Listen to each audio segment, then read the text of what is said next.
अस्सलामु अलैकुम वरहमतुल्लाहि वबरकातुह। बिस्मिल्लाहिर्रहमानिर्रहीम।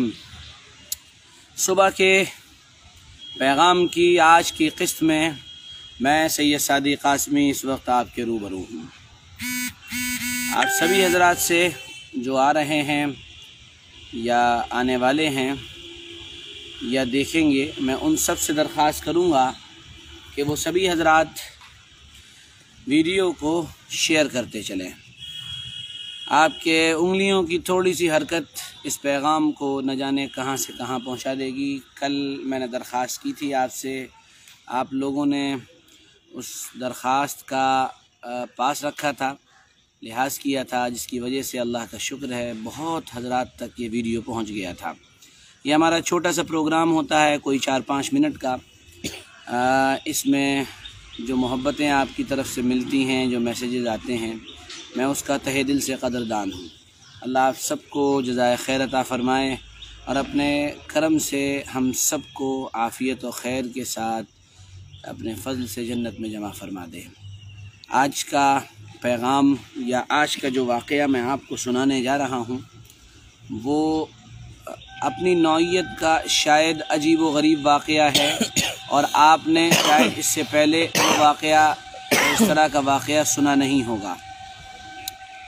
बस दरख्वास्त ये है कि जैसे आप सुन रहे हैं वैसे आप इसको शेयर करते चले जाएं ताकि ज़्यादा लोगों तक ये बात पहुंच सके। हम अपनी बात शुरू करने जा रहे हैं। पड़ोस के मुल्क के एक आदमी हैं, उन्होंने अपने तजुर्बे को बयान करते हुए कहा कि एक मरतबा मैं बाज़ार गया था, बाज़ार में मुझे फल लेने थे और जब मैं फल लेने के लिए पहुंचा तो मैंने फल वाले के ठेले पर एक साइन बोर्ड लगा हुआ देखा, या ये कहिए कि मैंने एक कतबा लगा हुआ देखा और उस पर लिखा हुआ था सेब इतने रुपए किलो है, केला इस हिसाब से है, संतरा इस हिसाब से है, और वहाँ पर कोई मौजूद नहीं था। और नीचे नोट में लिखा हुआ था कि अगर आपको सामान पसंद आ जाए तो आप सामान ले लें और जो पैसे हैं वो पैसे जो बोरी बिछी हुई है ठेले के ऊपर उसके नीचे रख दें, उसी में आपको टूटे पैसे भी मिल जाएंगे। इस आदमी को ये बात बड़ी अजीब सी लगी और ये आदमी वहाँ से सेब या केला जो इसे ख़रीदना था वो इसने ख़रीदा और चल दिया। लेकिन इसके दिल और दिमाग में एक बात थी कि ये अपनी नौइयत का अजीब व गरीब वाक़या है, कोई इसका फल नहीं चुराता, कोई इसको धोखा नहीं देता, वजह क्या है? जब उसने लोगों से पूछा तो उन्होंने बताया कि इस आदमी की माँ बीमार है। इसको और तजस्सुस पैदा हुआ, ये घर पता करता हुआ उसके घर पहुंच गया। जब ये घर पहुंचा तो इससे मुलाकात हुई और ये आदमी बाहर निकल कर आया। सलाम दुआ जब हुई तो उससे पूछा भाई वाक़या क्या है?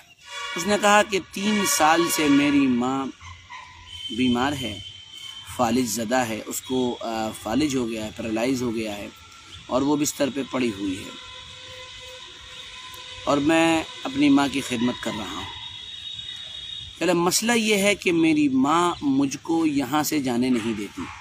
जब भी मैं बाज़ार जाने का इरादा करता हूँ तो वो ये कहती है कि तू कहाँ जा रहा है, तू यहीं रह। तो एक दिन मैंने अपनी माँ से कहा, अम्मा अगर मैं जाऊँगा नहीं तो खाऊँगा क्या, कमाऊँगा क्या? आप ज़रा बताइए, कैसे तुम्हारा ख़र्चा उठाऊँगा, कैसे तुम्हारी दवा का ख़र्चा उठाऊँगा? आप बताइए तो सही क्या बात है, क्यों नहीं जाने देती? कहा तू जाता है तो मेरा दिल घबराता है, इसलिए मुझे जाने दे, तू मेरे पास से मत जा। तो बहुत अच्छी बात है। मैंने कहा माँ तो एक बात बताओ, क्या मेरी रोज़ी, क्या मेरा रिज़्क़ यहाँ पर मुझको फ़रिश्ते ला कर देंगे? उसने कहा परेशान मत हो, और उसने अपने झुर्रियों से भरे हुए हाथ उठाए और उसने आसमान की तरफ कुछ देखा और देखकर कहने लगी, हाँ बेटा तेरा रिस्क तुझको फरिश्ते लाकर यहीं दिया करेंगे, बस एक काम किया कर, जा और जाने के बाद अपनी जो रेहड़ी है या अपना जो ठेला है वहाँ पर लगाया और उसके ऊपर तमाम फलों के रेट लिख देना और साइड में ये भी लिख देना कि मेरी माँ को फालिज हो गया है, मैं उनकी खिदमत में हूँ, इसलिए आप लोग पैसों के हिसाब से जो रेट लिखे हैं फल ख़रीद लें। तो वो ये कहने लगा वो आदमी, और उसकी आंखों में आंसू थे कि मैं क्या बताऊं, मैं तुम्हारे सामने इस बात का क्या तज़किरा करूं, जब से मैंने ये किया है और इस वाक़े को 2 या 3 महीने हो गए हैं। शाम को जाता हूं और रेहड़ी लेकर आ जाता हूं, रेहड़ी खाली मिलती है, ठेला खाली मिलता है, मेरे पैसे मुझे पूरे मिलते हैं और उन पैसों को लेता हूं और घर चला आता हूं। और सिर्फ यही नहीं है बल्कि साथ में कभी मुझे कपड़े मिलते हैं, कभी मुझे खाना मिलता है।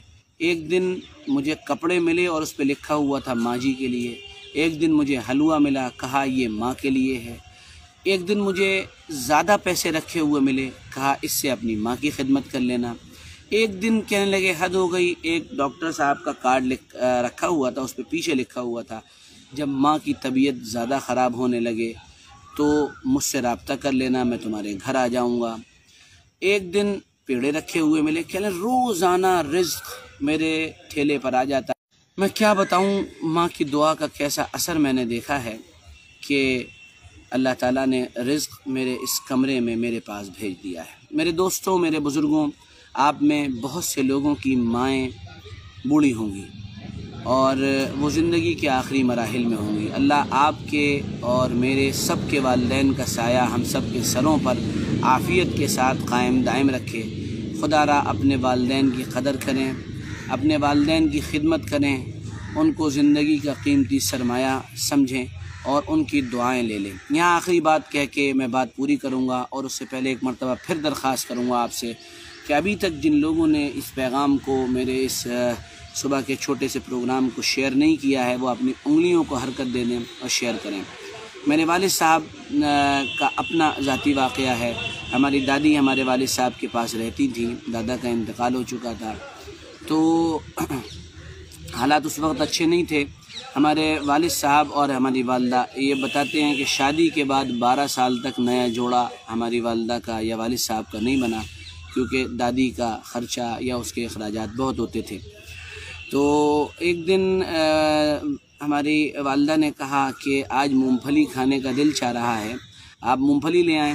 तो वालिद साहब के लिए मैं बाहर निकला, तो बाहर निकल के मैंने देखा कि पान मिल रहे हैं। अब मेरे पास पैसे इतने ही थे कि मैं पान ले लूं या मूंगफली ले लूं, तो मैंने पान ले लिए क्योंकि पान मेरी वालदा को पसंद थे। और मैं लेकर घर आया और मैंने तुम्हारी माँ से ये कहा, मतलब हमारी वालदा से कहा कि मूंगफली तो हम ज़िंदगी भर खा लेंगे, लेकिन पान खिलाने का ये मौका हमको शायद बाद में न मिल पाए। ये मौका है, वक्त है, आज कर लें, कल ये चीज़ें हमारे लिए मुश्किल हो जाएंगी। अल्लाह हम सब को कबूल फ़रमाए और अपने वालिदैन की कदरदानी की तौफ़ीक़ फ़रमाए। बहुत बहुत शुक्रिया, जज़ाकल्लाह। कल फिर मिलेंगे इंशाअल्लाह एक नए पैगाम के साथ, एक नए मैसेज के साथ। शेयर करना ना भूलें, अच्छे कमेंट देना ना भूलें। अस्सलामु अलैकुम व रहमतुल्लाहि व बरकातुहू।